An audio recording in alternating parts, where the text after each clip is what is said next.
Hari ini ada beberapa dalam 1 tahun terakhir Densus 88 sudah menangkap 35 orang yang terafiliasi dengan NII di Sumbar, Lampung, Banten, Jakarta, dan Bali. Pendanaannya sudah ada sebagai syarat utama dari penetapan di DTOT itu adalah funding, pendanaan. Nah, belum jumpa dengan Panji, Mas Afif. Ini sebentar, nanti baru dijawab. Udah pernah belum? Belum. Nah, kalau belum pernah, jangan coba-coba menjelaskan pikiran Panji Gumilang. Sebab apa? Sebab kalau yang antum jelaskan barusan, oh itu maksudnya tetap kalamullah, maksudnya tetap cuma dari lisan Rasulullah. Itu jangan dijelaskan. Anda memperkeruh suasana, dan lebih memperkeruh suasana lagi disuruh MUI yang loh, ente ingatkan Panji Gumilang, jangan begitu, jangan MUI yang suruh ente ingetin. Jadi mohon izinnya Bang Babe Haikal. Iya. Kita sudah jelaskan bahwa kita tidak ada keterikatan emosional, tapi kita sebagai warga negara Indonesia berhak menegakkan kemanusiaan yang adil dan beradab, kan begitu. Bahwa dalam hukum sudah dijelaskan adanya asas praduga tidak bersalah. Enggak, sudah diulangi tadi, dari segmen terakhir. Saya bilang jangan ulangi, jangan jadi reporter jadi. Ulang-ulang yang udah. Begini Babe Haikal, yang kurang beradab adanya orang yang ngumpulin duit dari umat untuk dipakai sendiri, itu yang kurang beradab. Itu dilakukan oleh dia, bukan MUI yang melakukan. Babe Haikal, kita nggak pernah nuduh begitu. Terima kasih kepada semuanya yang telah hadir, dan terima kasih juga kepada para kiai, asatidz, dan juga Pak Kiai Ihsan, apalagi Cak Islah yang kita telah pernah berdiskusi di Polda Metro Jaya saat itu perihal radikalisme, dan juga Babe Haikal. Saya dulu pernah sempat mendatangi Babe Haikal itu ketika ada isu pembakaran bendera tauhid waktu itu. Saya datang, dan juga kepada Cak Imam, dan juga kepada yang hadir semuanya, dan juga terima kasih kepada teman-teman mahasiswa. Sebelumnya, alhamdulillah kami telah melaksanakan aksi damai di depan kantor Majelis Ulama Indonesia pada hari Kamis kemarin. Mohon maaf Pak Kiai sebelumnya. Aksi damai kami ini kami namakan sebagai aksi damai tegakkan konstitusi. Kenapa? Apa yang mendasari kami semua hingga menegakkan konstitusi dengan turun ke jalan menyuarakan di depan Majelis Ulama Indonesia? Yang pertama, kami melihat adanya pola-pola dugaan kriminalisasi. Yang kedua, adanya dugaan pelanggaran hak asasi manusia. Oke, kita bahas satu persatu dulu. Kriminalisasi dari bagian mana? Silakan Mas Afif. Baik, kriminalisasinya yang pertama adalah adanya dugaan pelanggaran asas praduga tidak bersalah yang dimiliki oleh saudara Panji Gumilang. Bahwa dalam hukum, asas praduga tidak bersalah menyatakan setiap orang dinyatakan tidak bersalah sampai ada keputusan pengadilan yang mengikat, yaitu ingkrah. Jika tidak ada, maka itu adalah tuduhan bahkan fitnah. Sehingga tuduhan-tuduhan yang ada di media sosial, di televisi, itu semuanya dapat dikategorikan sebagai pencemaran nama baik. Itu yang pertama. Bukannya kita sampai sekarang masih menggunakan dugaan? Iya, betul. Nah, sehingga dugaan-dugaan ini kan nantinya dikhawatirkan menggiring opini masyarakat. Ini yang berbahaya teman-teman semua. Sehingga kami turun ke jalan, aksi di depan MUI. Bukan kita mendemo MUI, bukan. Tapi kita sesama umat Islam mengingatkan bahwa MUI mempunyai fungsi sebagai khodimatul ummah, pelayan umat. Marilah kita rangkul perdamaian. Sebagaimana Pak Kiai mohon izin dan mohon maaf semua, syairnya Buya Hamka itu dalam panggilan jihad. Ulama pemimpin Islam dengarlah, demi agama sadarlah. Ciptakan perdamaian, hentikan pertikaian. Ini yang harus kita tanamkan. Saya melakukan aksi itu, mengajak kepada teman-teman semua, sudah. Yang kemarin-kemarin demo sampai ada beberapa kekerasan dan sebagainya, cukup. Mari kita serahkan kepada proses pengadilan yang berlangsung. Saya yakin bahwa pihak kepolisian memiliki profesionalitas dan integritas yang tinggi dalam menyelesaikan perkara ini. Kemarin ketika kita aksi, kita beraudiensi kepada Pak Kiai Prof. Utang Ranuwijaya, dan Pak Kiai sudah menyampaikan kepada kami bahwa fatwa ini adalah rujukan bagi pemerintah, bukan rujukan terhadap ormas lain untuk mengambil tindakan. Sehingga ormas-ormas lain jangan mengambil langkah. Ini kan yang salah. Ormas mana yang dimaksud, Mas Afif? Oh, nanti itu banyaklah. Kita nggak bisa menyebutkan. Sehingga fatwa MUI ini sebagaimana dijelaskan oleh Prof. Kiai Utang Ranuwijaya sebagai rujukan kepada pemerintah. Nah, di sini kami sepakat. Sudah rujukan, sampaikan kepada pemerintah, biarkan proses hukum berjalan. Jangan polisi ini, Barreskrim Polri ini diintervensi dengan adanya gerakan massa dan gerakan massa yang lain, apalagi penggiringan opini, sehingga menyebabkan adanya cacat dalam berpikir dalam kaidah hukum. Argumentum et hominem, argumentum et populum, yang dimana argumentasi dengan menggerakkan kekuatan massa. Ini kan saya nggak mau. Dalam itu kita yakin, tetapi pergerakan-pergerakan demikian ini harus diredam. Tolong diredam. Jangan sampai umat yang sudah agak membara ini kita tenangkan saja. Makanya kemarin kita beraudiensi itu tujuan kita begitu dengan MUI. Marilah Pak Kiai, kita jaga keakuran umat beragama. Apalagi Pak Kiai Panji Gumilang juga sesama Islam, kan begitu. Apalagi kita sesama Islam diajarkan untuk ruhamah bainahum, kan begitu Pak Kiai. Nah, adapun kemarin kita sampaikan kepada MUI itu, yang pertama kita mengingatkan juga kepada masyarakat bahwa Indonesia ini adalah negara hukum. Indonesia ini negara hukum sebagaimana dalam pasal 1 ayat 3 Undang-Undang Dasar Republik Indonesia tahun 1945, negara Indonesia adalah negara hukum. Dan dalam pasal 2 Undang-Undang nomor 12 tahun 2011, Pancasila merupakan sumber hukum negara. Kan begitu. Apalagi dalam Pancasila kita diajarkan kemanusiaan yang adil dan beradab. Bagaimana kiranya kita menjadi orang beradab jika orang mempunyai perbedaan pandangan, kita demo habis-habisan. Bahkan yang kita demo ini malahan pondok pesantrennya. Harusnya jika memang berbeda dan diyakini dan diduga ada kesesatan, serahkan kepada pihak kepolisian. Kan ada dugaan-dugaan. Yang pertama itu adalah bercampurnya soft sholat yang diduga. Dugaan-dugaan yang mengarah pada kesesatan ya, Pak Kiai, Pak Ustadz, Cak Islah. Nah, yang kedua, Panji Gumilang bermazhab Soekarno. Yang ketiga itu rencana saudara Panji Gumilang untuk menghadirkan khotib perempuan. Dan keempat, Al-Quran adalah kalam Nabi Muhammad, bukan kalam Allah Subhanahu Wa Taala. Ini saya lansir dari bbc.com. Ya. Nah, sebenarnya kan begini. Ketika saya melihat polemik yang ada di Al Zaitun, kemudian saya selaraskan dengan 10 kategori aliran sesat, ini saya juga masih bertanya kepada pihak MUI, maksudnya kemana Pak Kiai? Apakah yang pertama mengingkari salah satu rukun iman yang 6?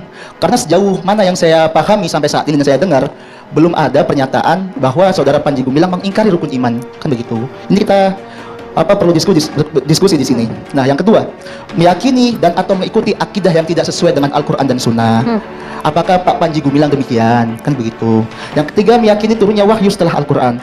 Apakah ada dalam video yang beredar di masyarakat itu, saudara Panji Gumilang yakini adanya kitab setelah Al-Quran? Nah, yang keempat, mengingkari otentisitas dan atau kebenaran isi Al-Quran. Nah, selama yang saya dengar dari pemaparan juga Pak Sudirman Abbas kemarin, bahwa yang dimaksud Al-Quran kalamullah itu bukan merendahkan otentik daripada Al-Quran tersebut, tapi bagaimana beliau meneguhkan ketauhidan. Sehingga yang saya pahami adalah, betul, Al-Quran itu adalah kalamullah, tapi diturunkan melalui malaikat Jibril, disampaikan kepada Nabi Muhammad, sehingga Nabi Muhammad menyampaikan kepada umatnya. Kan begitu. Nah, sehingga analogi Al-Quran adalah perkataan Nabi ini bukan dalam ranah merendahkan atau merendahkan keotentikan Al-Quran. Jika keotentikan Al-Quran direndahkan, justru lebih parah daripada kalangan Mu'tazilah pada saat itu, Pak Kiai. Yang dimana kalangan Mu'tazilah pada abad ke-7 menyatakan bahwa Al-Quran adalah makhluk. Waalaikumsalam. Adinda Afif. Jangan sampai lupa nama semua kita malam hari ini, Pak. Saya hafal, karena yang menerima saya di demo itu, yang menghubungi beliau itu saya. Untuk hadir dan kita ketemu. Namun karena acara yang bersamaan, saya harus menggawangi juga, sehingga yang menerima Prof. Utang. Jadi terima kasih. Tadi ada kata-kata mengingatkan Majelis Ulama Indonesia. Memang semua juga harus diingatkan, kecuali juga Panji Gumilang. Jadi Panji Gumilang itu harus diingatkan. Ya, jadi jangan hanya Majelis Ulama Indonesia. Kenapa harus diingatkan? Karena tadi dia mengatakan bahwa Al-Quran itu adalah kalam baginda Rasulullah SAW. Dia mengatakan Al-Quran itu bukan firman Allah, tetapi kalam Rasulullah. Nah, boleh berpendapat. Tadi kan disampaikan, pendapat itu bebas, dijamin oleh Undang-Undang Dasar 45, pasal 29, kemerdekaan dan berserikat, dan untuk melaksanakan dan menjamin keyakinan warga negara. Itu sah.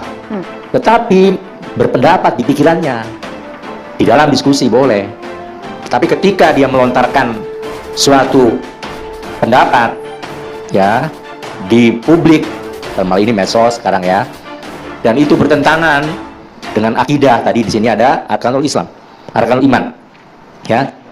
Di antaranya disebutkan di sini poinnya adalah mengingkari rukun iman, karena Al-Quran itu bukan firman baginda Rasul, tetapi Al-Quran adalah kitab Allah, firman Allah yang diyakini oleh semua mufassirin dan jumhur ulama. Tidak ada perbedaan. 4 mazhab, Maliki, Hanafi, Hambali, Syafi'i, semua sama. Artinya ketika seseorang itu berada di luar konteks itu udah melanggar akidah yang sudah menjadi kesepakatan para mazhab, imam yang 4 yang kita anut, yang dikumpulkan sebagai mazhab 4 itu adalah Ahli Sunnah wal Jamaah yang dianut oleh bangsa Indonesia sebagian besar, dan para jumhur ulama. Tidak ada perbedaan untuk itu. Itu kami tidak seperti halnya orang-orang yang ingin berpendapat dan menghakimi apa yang disampaikan oleh adinda kita. Justru kami menghindari itu. Itu menunjukkan bahwa ulama itu dalam menjustifikasi suatu perbuatan orang itu tidak mudah, tidak gegabah. Dilihat dulu, dikaji dulu. Nah, kemudian disampaikan, dan itu pun kewajiban bagi Majelis Ulama Indonesia dalam rangka himayatul umat, melindungi kepentingan umat untuk tidak terpapar dengan pemikiran-pemikiran dan pemahaman-pemahaman agama yang menyimpang. Itu tugasnya Majelis Ulama Indonesia. Itu dalam rangka himayatul umat. Nah, dalam rangka satu lagi, Sodikul Hukumah, kita adalah mitra pemerintah. Nah, pemerintah sekarang sudah meminta kepada kita lewat Mabes Polri, yaitu meminta fatwa. Ya tentu saja fatwa itu baik diminta atau tidak diminta, ya kami kewajiban untuk menyampaikan, untuk bisa meluruskan kembali apakah ucapan, statement yang diunggah oleh Panji Gumilang yang menyatakan bahwa Al-Quran adalah kalam atau ucapan Rasulullah itu benar. Nah, itu nanti kami akan sampaikan pada saatnya. Ya. Apalagi diminta, tidak diminta pun akan kami sampaikan. Oke. Nah, jadi berpendapat ketika dia masuk kepada merusak forum internum, ya, yang sudah menjadi kemufakatan, itu akan melanggar hukum dan akan bertentangan dengan hukum. Maka sudah tepat untuk menghindari gonjang-ganjing, ya, untuk menghindari suasana yang berekskalasi luas. Ini sudah tepat Mabes Polri melakukan penyelidikan dan sekarang meningkat ke penyidikan. Artinya di situ diduga kuat ada tindak pidana. Selanjutnya kita sampaikan ke Barreskrim. Itu bentuk ketaatan kita semua nih. Ya, tidak ada ulama, tidak ada ustadz, tidak ada siapapun, ya, tidak ada presenter, Mbak Mas Andro, Mbak Maria, adik-adik mahasiswa, semua harus taat tunggu keputusan penyidikan yang sedang dilakukan oleh Barreskrim. Oh, kalau itu pengalihan isu aja, nggak usah direspon lah, nggak usah dibesar-besarin. Itu mengalihkan isu, fokus aja sekarang. Nggak akan mempan berarti Pak ya? Ya bukan nggak mempan, itu sia-sia lah, buang sawu itu namanya. Anggap aja angin lalu itu kan. Ya kita tawar kalau bisa satu rupiah saja kan kasih. Ya kan? Kan gugatnya Rp1. 1 triliun, Pak. Itu kan imaterialnya. Yang formalnya kan Rp1, Mbak. Kita kasih aja Rp1. Gitu? Kalau perlu Rp10 saya kasih. Tawar dikit Pak, Rp100. Jadi fokus saja. Sekarang Panji Gumilang itu bukan berhadapan dengan Majelis Ulama Indonesia, tapi berhadapan dengan umat Islam. Itu harus dipahami. Ini kan seolah-olah diciptakan bahwa Panji Gumilang berhadapan dengan MUI. Kenapa berhadapan? Wong kita minta melalui surat, ya, untuk tabayun. Apa benar sih yang disampaikan? Surat pertama dijawab, nanti tunggu tahun 2024. Betapa panjang. Sedangkan kegaduhan itu sudah tercipta sedemikian rupa. Bahkan letupan-letupan demo sudah makin besar. Tapi nggak apa-apa, Majelis Ulama itu penuh orang-orang yang sabar, tawakal. Kita kirim lagi surat yang kedua, tidak direspon. Nggak sampai di Sude. Kita juga datang ke sana, ditolak. Maghrib itu datang ke sana, ditolak. Oke. Kemudian masih belum, ini juga kita masih bersabar juga. Ikut tim, yang jadi tim kan juga MUI Jawa Barat, teman-teman kita Nahdlatul Ulama. Panji Gumilang kita rangkul, tabayun kita rangkul, malah dipukul. Oke, sampai di sana dulu Pak Kiai. Ya, terima kasih Mbak Maria. Ya, saya kira pantas atau tidak itu kan sangat bergantung dengan kerja kepolisian saat ini ya. Dan saya kira ini waktu yang tepat karena saya kira kasus terkait dengan Al-Zaitun dengan Panji Gumilang ini kan sudah bergulir sangat lama. Kan saya kira dari tahun ke tahun selalu ada persoalan yang muncul, berbagai kasus itu muncul gitu ya. Tapi selama ini kan mungkin baru sekali 2 kali kan beliau berhasil dipidanakan. Tapi banyak kasus itu menjadi gak jelas gitu ya. Bahasa Jawanya itu belgedes itu. Nah, oleh karena itu saya kira ini waktu yang tepat kalau memang berbagai pihak itu menduga bahwa Panji Gumilang itu melakukan tindak kriminal, bahkan kemudian sekarang sudah mengarah ke terorisme. Nah, ini waktu yang tepat lah gitu. Hanya memang saya punya catatan terhadap kepolisian, Barreskrim dalam hal ini. Kan umumnya ya ketika mereka menangani terutama kasus yang terkait dengan penodaan agama, itu yang diundang sebagai saksi ahli menurut saya yang kurang fair gitu. Ya biasanya MUI udah pasti itu nggak pernah absen ya untuk diundang. Tapi maksud saya adalah dari kalangan muslim moderat itu mestinya juga diundang untuk memberikan perspektif yang biasanya itu agak berbeda dengan MUI begitu. Nah, dengan begitu sehingga Barreskrim itu bisa menangani kasus Panji Gumilang secara objektif. Jadi tidak sebagaimana tuntunan sebagian besar masyarakat yang saat ini memang kalau kita simak di berbagai media ya pengennya dipidanakan begitu. Karena memang sudah sangat banyak dari mereka itu yang merasa bahwa Panji Gumilang itu telah melakukan inilah, apalagi kalau dikaitkan dengan NI gitu ya. Bukannya pengennya Mas, tapi kalau ada bukti kan bisa langsung ditindaklanjuti. Ya benar, karena itu kan prinsip saya kalau memang sudah ada bukti ya bisa langsung dieksekusi, kira-kira begitu. Oke. Tetapi saya setuju dengan Mas Afif tadi, praduga tak bersalah itu harus dipegang oleh kita semua, oleh penegak hukum lah, terutama Baris Krim Polri. Ya. Yang lalu sebetulnya saya mau cerita itu. Jadi saya pernah menjadi anggota NII dalam tanda petik ya. Jadi ya, tahun 96 Kiai. Jadi sebetulnya dari mulanya itu adalah ada teman tetangga gitu ya, ngajakin, waktu itu kan saya masih aktif di remaja masjid begitu kan, di daerah Kemayoran. Lalu ada tetangga yang ngajakin saya untuk ikut kajian gitu. Kalau di masjid kan pengajian biasanya. Nah itu kajiannya saya ikutin karena memang pada saat itu saya ya suka mengikuti berbagai kajian gitu ya, saya ikut gitu. Nah lalu dalam beberapa kali pertemuan ini kok ngajinya itu arahnya ke ini, yaitu tadi sudah mengarah ke mengatakan bahwa Indonesia saat ini berada di periode Mekah, belum kita sedang menuju ke periode Madinah. Lalu dakwah-dakwahnya itu melulu terkait dengan ini, bagaimana mendirikan negara Islam, lalu yaitu ayat-ayat tentang infak dan sebagainya itu. Ya saya jadi sebetulnya ketika 2-3 kali pertemuan itu saya sudah mencium hal yang menurut saya pada saat itu konteks NII pada saat itu ya ada sesuatu yang tidak beres begitu. Memang kelihatannya ideologi mereka adalah memperjuangkan negara Islam, tapi dalam prakteknya saya kira adalah orang-orang ini memanfaatkan nama Islam atau semangat untuk memperjuangkan negara Islam tapi untuk menghimpun dana, menurut saya begitu. Jadi bahkan saya sampai ikut di baiat juga, di baiat, lalu kemudian ketika saya memutuskan untuk keluar gitu ya, karena menurut mereka kan saya sudah benar-benar menjadi anggota NII gitu kan. Lalu saya keluar itu karena ada beberapa argumen teologi mereka yang menurut saya pada saat itu saya kan belajar di Sanawiyah Aliyah di pondok pesantren gitu ya. Misalnya salah satu yang masih saya ingat itu adalah pada saat itu saya tidak tahu di NII yang lain tapi wilayah Kemayoran itu ustadz-ustadznya gitu ya itu mengatakan bahwa kita hanya mengacu kepada Al-Quran, tidak mengacu pada hadis kan gitu. Nah lalu ketika saya sudah bertekad mau keluar gitu ya, saya katakan ke mereka, kalau kita tidak menggunakan hadis, lalu bagaimana kita tahu cara kita untuk sholat atau sembahyang kan gitu. Karena di Quran itu kan hanya perintah sholat, tapi bagaimana tata caranya itu kan kita dapatkan di hadis kan gitu. Shallu kama ra'aitumuni usolli begitu kan. Nah lalu ada hal-hal lain yang singkatnya adalah mereka tidak menggunakan hadis atau sunnah Rasul itu sebagai landasan hukum gitu.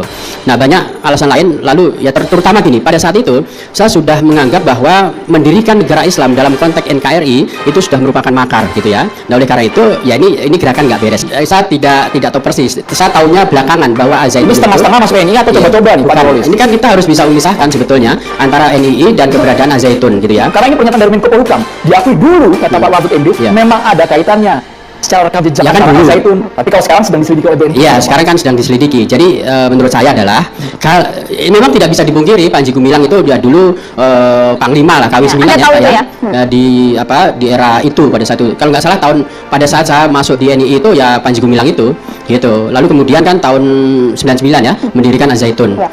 Nah, saya tentu tidak serta-merta mengatakan apakah Panji Gumilang ketika dia sudah mendirikan Azaitun itu masih menggunakan metode NII atau tidak begitu. Pak Nurul. Yang bisa memenjarakan itu kan aparat keamanan gitu ya. Katakanlah misalnya gini, saya selalu protes. Ini juga setelah saya kan banyak teman-teman yang kena juga itu jerat NII gitu ya. Misalnya yang saya juga tidak setuju adalah kan ada bayar infak dan sebagainya. Itu kemudian menghalalkan segala cara. Misalnya karena orang tuanya belum masuk NII, maka kita boleh ambil harta milik orang tua untuk dibayarkan ke NII gitu. Nah, itu saya juga tidak setuju gitu. Nah, apakah pola itu masih dilakukan ketika Panji Gumilang mendirikan Azaitun atau tidak? Nah, inilah tugas. Saya kira tugas aparat pemerintah begitu. Oke. Sebelumnya maaf ya Mas Andro. Masalah Azaitun ini sesungguhnya saya udah hopeless sekali. Kenapa?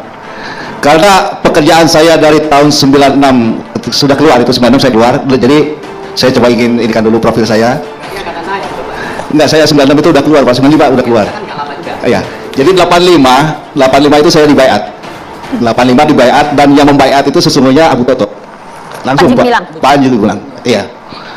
Lalu setelah ada pembinaan 87 saya dilantik jadi aparat desa di Jakarta Timur. Setelah itu tahun 87 90 saya ditahawul am istilahnya. Dimutasi kerja saya ke Bekasi Utara awalnya. Terus 92 saya ditahawul lagi, dimutasi lagi ke Bekasi Barat. Nah, perjalanan saya selama itu sampai 96 pada akhirnya membawa saya kepada sebuah kesimpulan ini ada hal yang ganjil. Walaupun memang apa yang saya dapatkan tentang masalah Azaitun ini ngeri-ngeri sekali lah gitu. Ngeri sekali buat Boleh saya. diuraikan Pak malam hari ini di Catatan Demokrasi dijabarkan satu persatu yang ngeri itu unsur apa? Boleh. Pertama begini.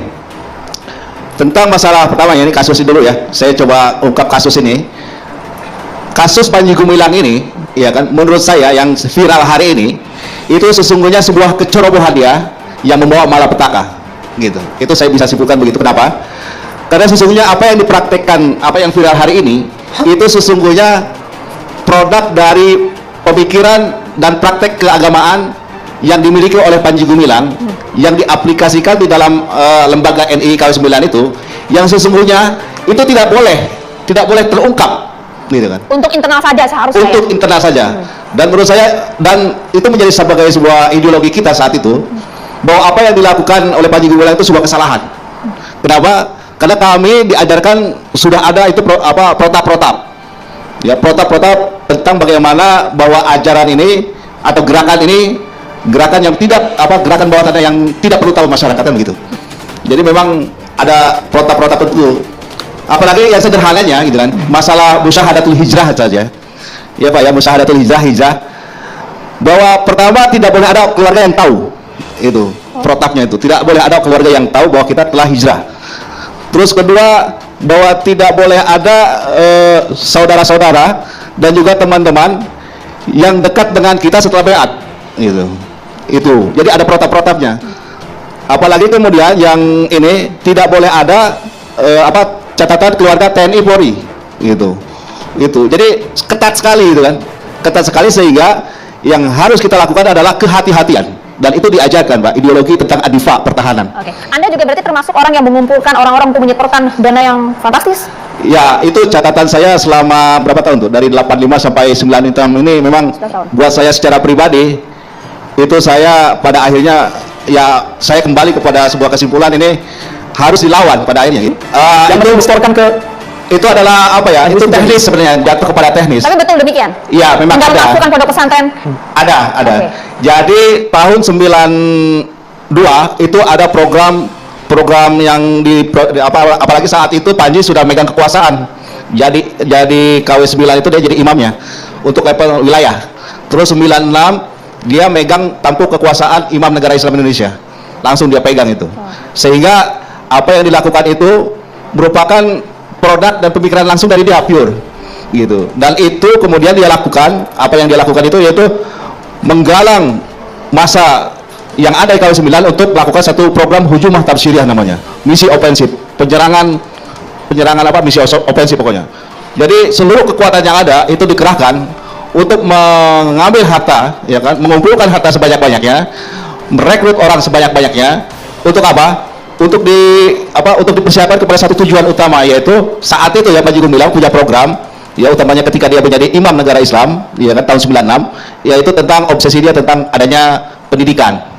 Kenapa? Karena kita waktu itu butuhnya kaderisasi dan itu berangkat kepada anak-anak kita saat itu yang dimiliki. Itu secara langsung ke masalah anak didik ya, ke masalah anak didik itu tidak.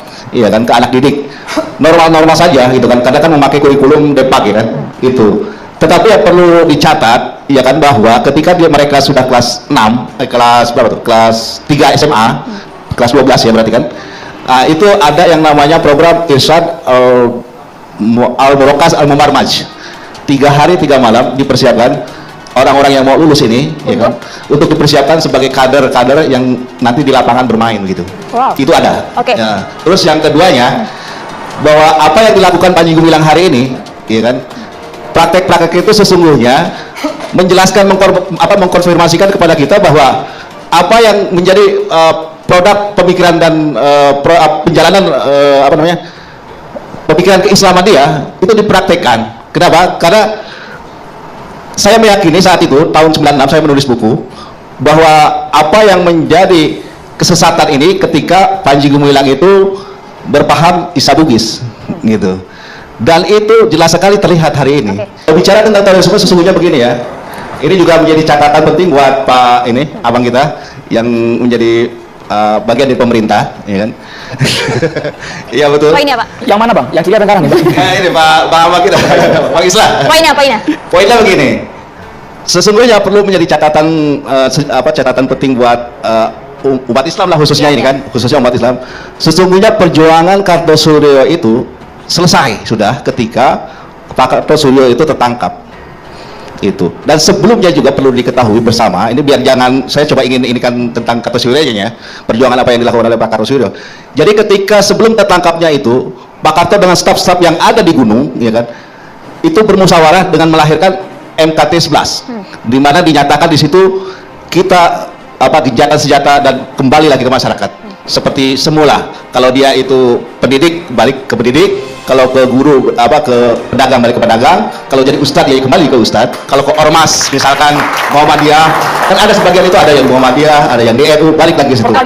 Gini, kalau kita mau melihat perkara ini ya, soal Panji Gumilang, kita sebenarnya punya 3 elemen yang harus kita bedah satu persatu.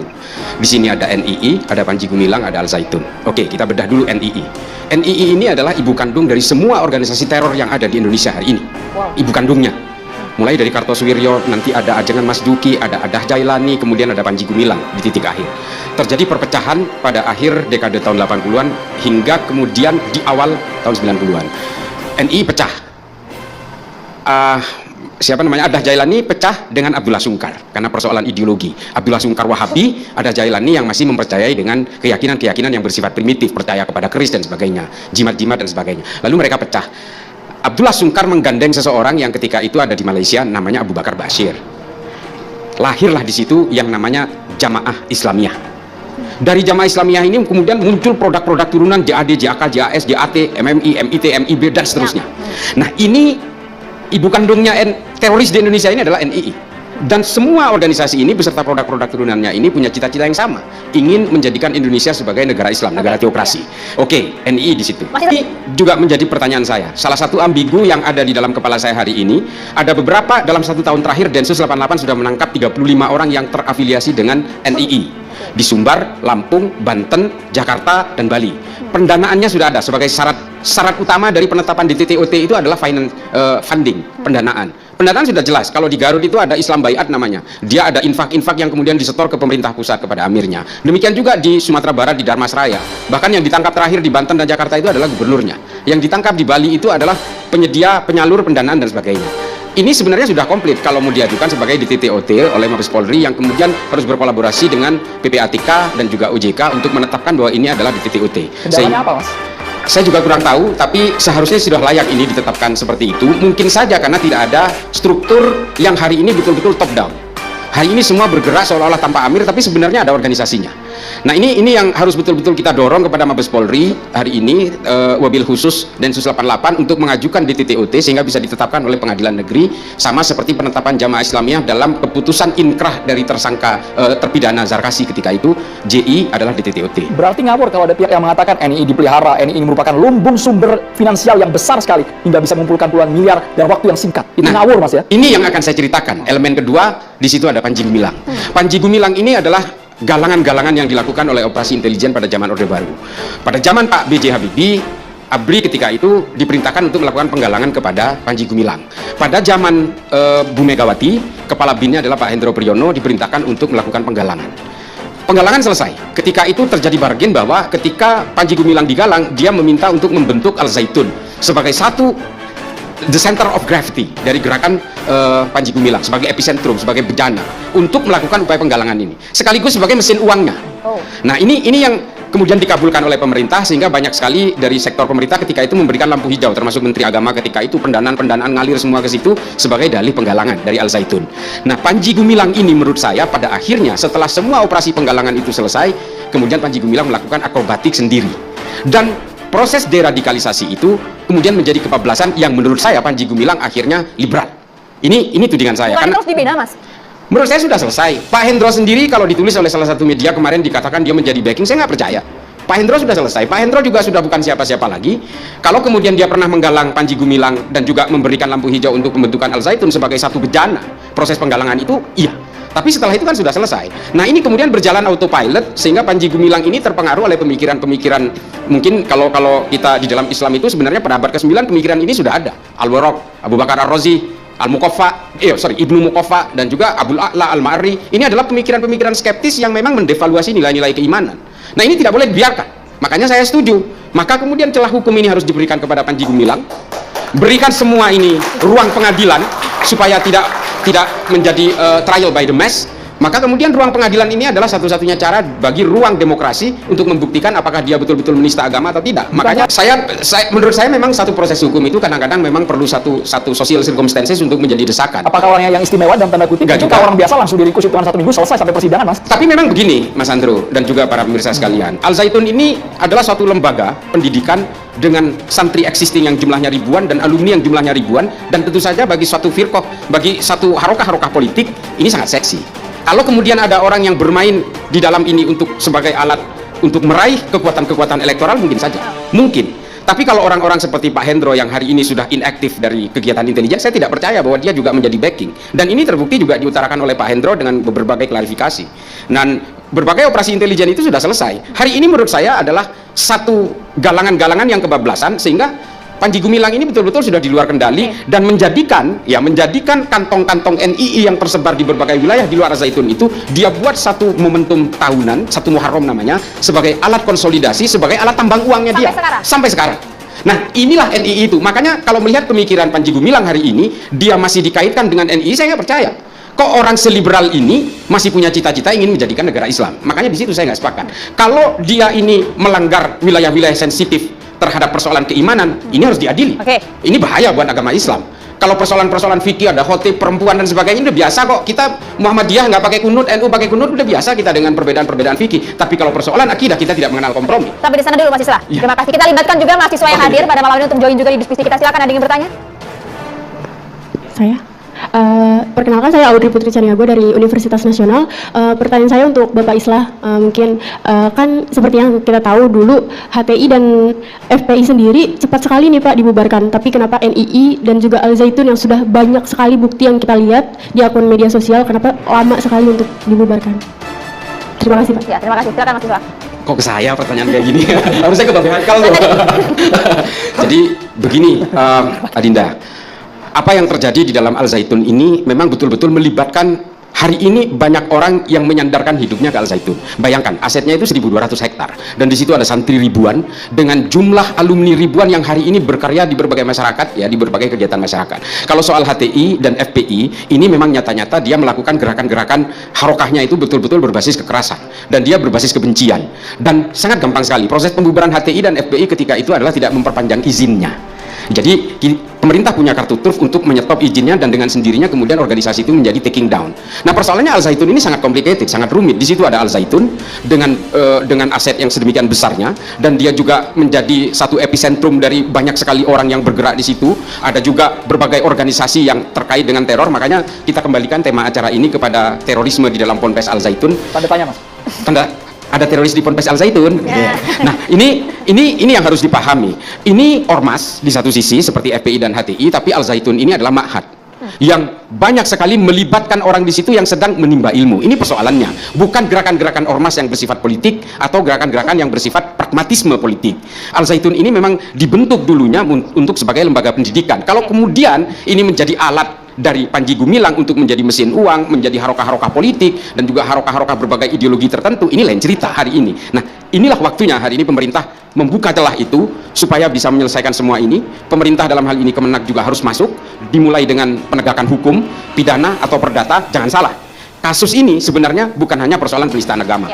Masih banyak kasus lain yang sebenarnya harus dieksplor, karena banyak sekali kasus-kasus yang masih terpendam dan polisi harus bisa menggali itu. Jadi gini, ada satu lembaga pendidikan yang sebenarnya juga menjadi ambiguitas bagi pemerintah kita, yang disebut dengan Pondok Pesantren Al Mukmin Ruki. Hampir semua alumninya adalah tersangka teror yang ditangkap Densus. Bahkan Abu Bakar Basir juga ditangkap. Bahkan alumni-alumninya banyak yang ditangkap. Mengapa lembaga pendidikannya masih berdiri? Persoalannya adalah di situ adalah lembaga keilmuan yang kita tidak boleh sembarangan untuk melakukan penutupan. Dan kita tidak boleh membunuh pemikiran orang karena ini negara demokrasi. Di situ adalah betul-betul menjadi satu lembaga ilmu pengetahuan yang masih bisa kita andalkan. Kalaupun terjadi penyimpangan seperti Al Zaitun, saya juga tidak percaya kok santri-santri Al Zaitun ini semuanya sudah terkontaminasi oleh pemikiran Panji Gumilang. Bahkan saya kenal banyak sekali alumni Al Zaitun yang menurut saya tidak kontroversial seperti Panji Gumilang. Baik, bismillah, terima kasih Bang Andro, Mbak Maria, dan semua narasumber yang saya hormati, dan juga mahasiswa-mahasiswa adik-adik sekalian. Pertama dan utama, kita mengucapkan apresiasi setinggi-tingginya untuk catatan demokrasi, karena kalianlah ini menjadi viral. Dan itu tidak lepas dari kecerobohan Panji Gumilang yang seharusnya tidak dipublikasi, qadarullah terpublikasi, entah secara sengaja atau tidak, sebagaimana ungkapan beliau. Nah, berangkat dari situ, Ini dari 6 narasumber saja, 33% mantan NII loh. Artinya 2 orang gitu ya, dengan semuanya. Artinya ini harus menjadi catatan penting buat Densus, catatan penting buat BNPT, bahwa masih banyak yang terpapar. Kalau 1, 2 yang kelihatan, maaf ya, mantannya kan udah mantannya, maaf dari mantannya. Berarti di luar sana masih banyak orang. Dan saya kali ini setuju banget dengan pendapat Pak Islah bahwa kadang-kadang agak kadang-kadang ya. Ini saya sangat setuju banget ya. Artinya gini, ini akrobatik daripada Panji Gumilang sendiri. Menurut saya Panji Gumilang telah menang melawan negara saat ini loh, saat ini. Negara nggak boleh kalah dengan Panji gitu loh.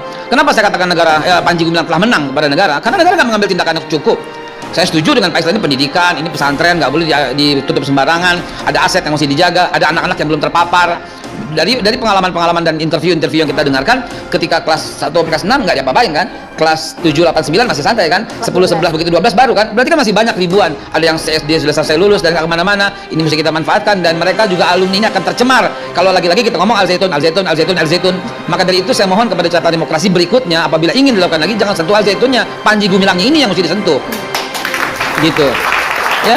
Nah, Panji Gumilang memanfaatkan posisinya, memanfaatkan koneksinya, telah menang. BNPT-nya belum berbuat kepada dia, negara juga belum, terorisme juga tidak sampai sekarang, maka tanda tanya. Dan yang paling fatal, PPATK perbankan, gimana ceritanya orang seperti satu orang bisa buka 256 rekening? Apa nggak ada kontrol di perbankan kita? Ini lagi-lagi menjatuhkan kredibilitas perbankan kita gara-gara seorang Panji Gumilang. 256 rekening gitu loh. Apa? Come on gitu loh. Kenapa nggak ketahui baru sekarang diungkap baru? Nah, untung sekali ya, ada catatan demokrasi lagi-lagi ya, karena inilah akan semua terbongkar. Kira-kira 5, 6, atau 7 tahun yang lalu, saya itu didatengin lebih daripada 10 kali dengan wali santri. Al Zaitun? Saya, karena saya alhamdulillah banyak mengajar di mana-mana, itu didatengin, dianggaplah mungkin seorang tokoh, didatengin, dijemput, udah pakai mobil yang mewah-mewah, ayo Pak Haikal lihat dulu Al Zaitun, halo Pak Haikal lihat dulu. Saya cuma bilang, ini ada yang nggak beres sebelum tercium rame-rame, ini ada yang nggak beres, lihat saja satu saat. Pasti sepandai-pandai tupai melompat pasti akan jatuh. Satu saat Panji Gumilang pasti akan masuk penjara. Itu keyakinan saya. Kenapa? Karena kita udah dari awal udah mencium bau itu semua gitu loh. Kita kan punya teman-teman banyak, Mbak Maria. Saya suka segan apabila diundang yang tidak berhubungan dengan masyarakat orang banyak.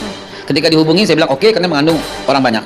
Dalam 1 bulan rata-rata saya berbicara 90 sampai 100 titik dalam 1 bulan rata-rata, bertahun-tahun seperti ini. Dan lagi ini sebuah survei yang saya langsung temui. Semua tuh bertanya soal itu. Makanya saya bilang, oh ini mesti dituntaskan ini. Kalau enggak masyarakat seperti api dalam sekam gitu. Tapi dawari di Al Zaitun belum pernah deh. Misi ceramah di Al Zaitun. Nah, itu dia yang saya tolak itu.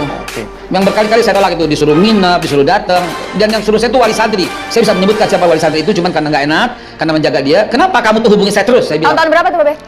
Sampai 4 tahun terakhir masih, 4 tahun lalu masih. Terus saya bilang, kenapa nih kamu hubungin saya terus gitu loh? Ternyata itu kewajiban, itu sebuah program untuk merekrut tokoh, merekrut artis, merekrut itu. Dan harusnya kan ini diambil tindakan, lagi-lagi tidak bisa ngambil sesederhana karena ini akrobat daripada Panji Gumilang sendiri. Akrobat dari Panji, tapi tadi kan Mas Fahmi sudah sampaikan harus menggunakan asas praduga tak bersalah. Nah, jangan meresahkan masyarakat. Udah pernah belum jumpa dengan Panji? Mas Afif?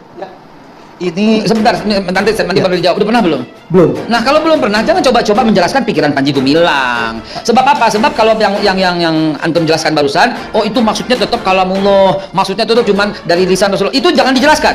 Anda memperkeruh suasana, dan lebih memperkeruh suasana lagi disuruh MUI yang loh, ente ingatkan Panji Gumilang jangan begitu, jangan MUI yang suruh ente ingetin Jadi begitu. mohon izin ya Bang Babe Haikal. Iya.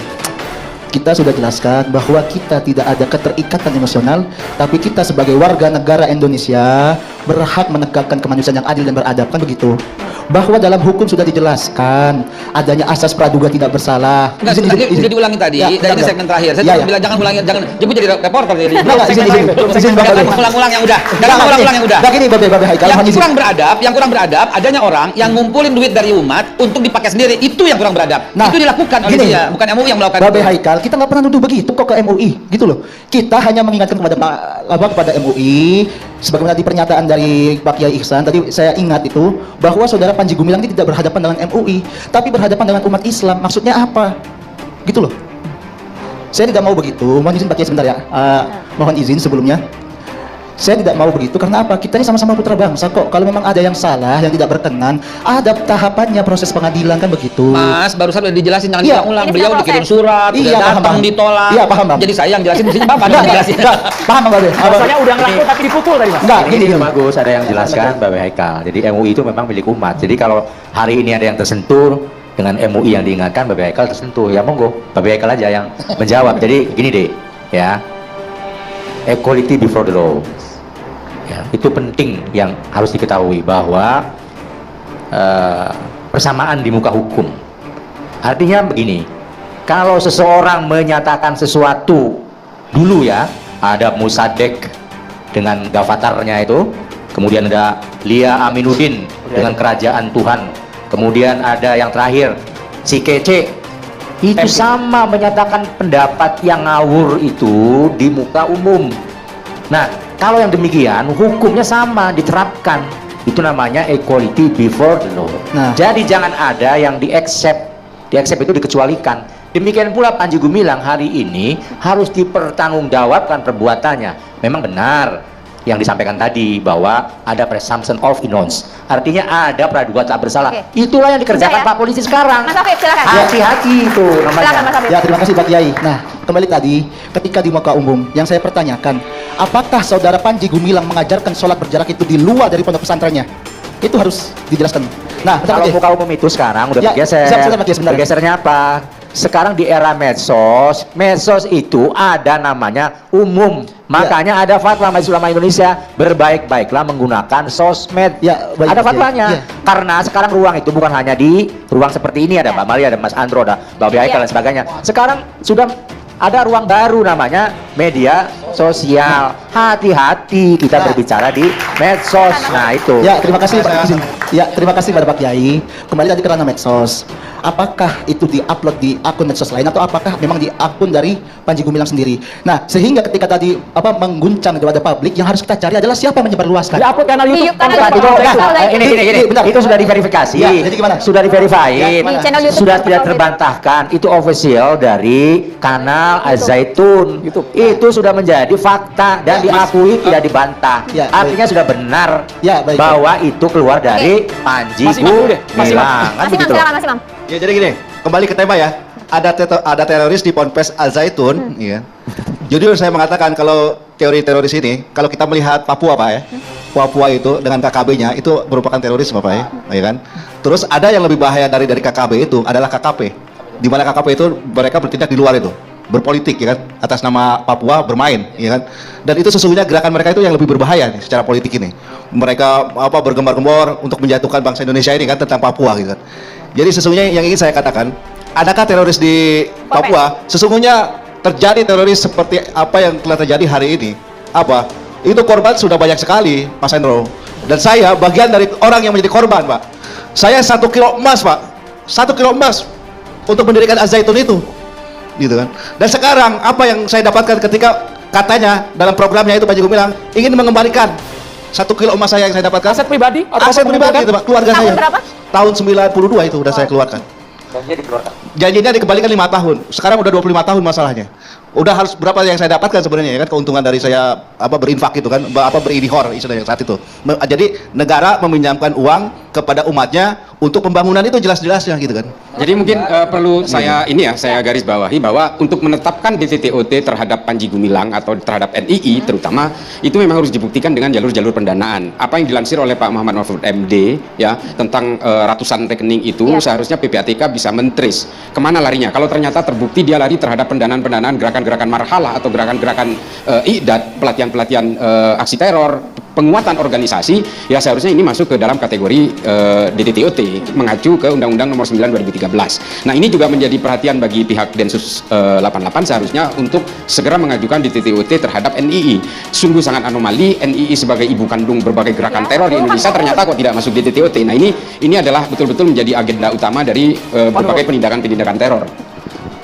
Ya, terima kasih. Kembali terkait dengan terorisme ya, kalau kita mengacu pada kajian akademik saat ini, kejahatan terorisme itu kan tidak hanya crime against state ya, kejahatan terhadap negara, tetapi juga crime against humanity, kejahatan terhadap kemanusiaan. Nah, oleh karena itu bagaimana kita menentukan apakah di Az-Zaitun itu ada teroris atau tidak, bisa mengacu pada 2 poin itu sebetulnya. Jadi kita bisa menilai dari 2 poin itu untuk menentukan apakah di Az-Zaitun itu ada teroris atau tidak.